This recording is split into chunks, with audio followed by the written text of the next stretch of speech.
మేమైతే మా చెల్లి వాళ్ళ ఇంటికి అయితే వచ్చామండి. ఇక్కడ ఇది రొయ్యల చెరువు. చెల్లి వాళ్ళు ఇక్కడే ఉంటారు. అయితే ఇక్కడికైతే వచ్చాము మేము. ఇవన్నీ గేదెలు. మా చెల్లి, మా అమ్మ, మా చెల్లి వాళ్ళ పిల్లలు, మా మేనల్లుడు, మా అబ్బాయి. వినిపిస్తుందా వాయిస్? వినిపించిందంటావా?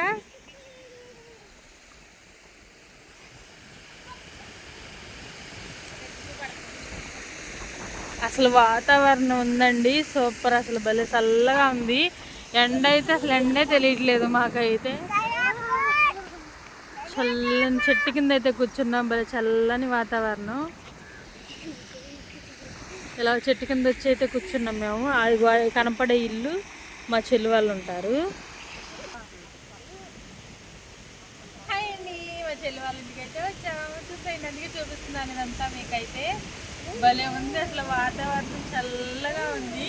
ఎన్ని కోట్లు పెట్టి ఖర్చు పెట్టినా సరే మనకి వాతావరణం చల్లగా అయితే ఎక్కడా ఉండదు.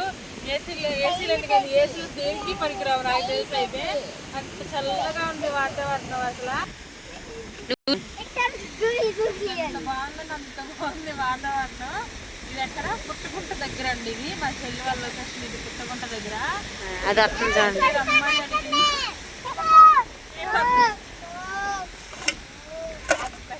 మాట్లాడేదాకా. అయితే మా చెల్లి వాళ్ళ ఇంటికి అయితే వచ్చారు. అమ్మాయి అడిగింది. అసలు ఎంత బాగుందండి.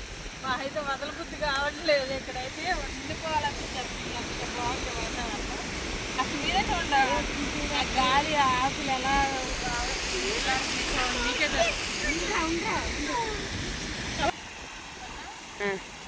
రొయ్యల చెరువు చూడండి. ఫ్యాన్ చెట్లు ఎలా తిరుగుతున్నాయో. రొయ్యలు ఉంటే ఆక్సిజన్ వాటికి అందపోతే అలా ఫ్యాన్ చెట్లు వేస్తారు. ఫ్యాన్ తిరుగుతూ ఉంటాయి. వాళ్ళు తిరిగేటప్పుడు కూడా వాటి చిరుకులు తిప్పర్లో పడుతుంది. భలే ఉంటుంది. చూడండి, మీరు కూడా ఒకసారి చూసేయండి.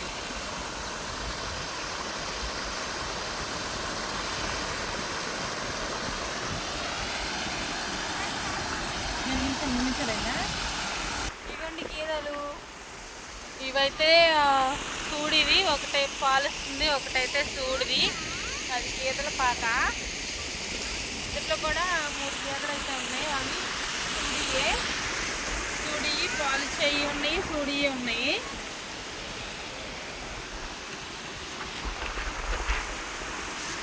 వాటికి భలే చల్లగా ఉంది వాతావరణం కూడా. వాళ్ళైతే అటు మేతకి వదలు తీయలేదు.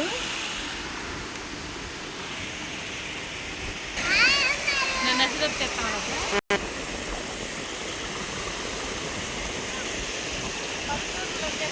బాగుంటుందో కదండి.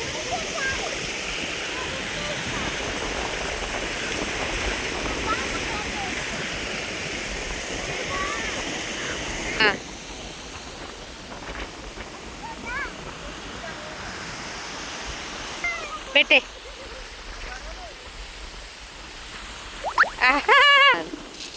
ఇదిగోండి దాన గేదెలకు అనుకోండి. గేదెలకి మేత ఇది నానబెట్టాలనుకుంటండి. నానబెట్టి పెడతారు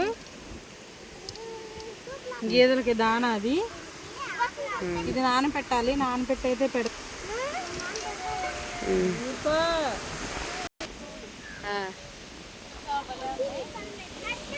భలే జూటుగా ఉన్నాయి పూలు.